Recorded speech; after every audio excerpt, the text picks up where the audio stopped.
Hey guys, this is Cody Clough from Adapt Performance and Rehab here bringing the first ever Adapt Academy.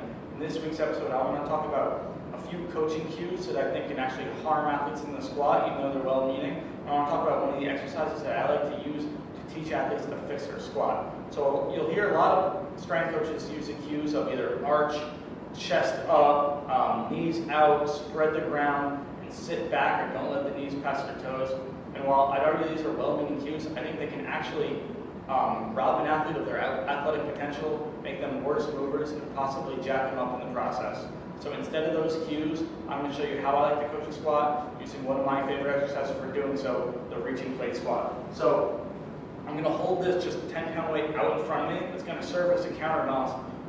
Doing so, it'll allow me to tuck my hips under me. So if I hold it out here, I'm going to start by tucking my hips under me a little bit. It's going to allow me to stay more upright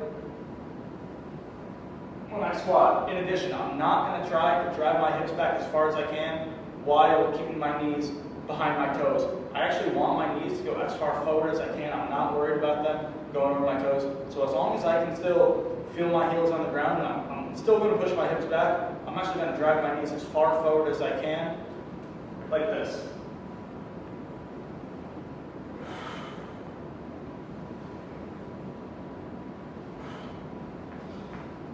Doing so is going to allow me to stay more upright. In addition, a lot of people think that sitting back far and not letting their knees get past their toes is actually what's going to help their knees feel better or take some pressure off.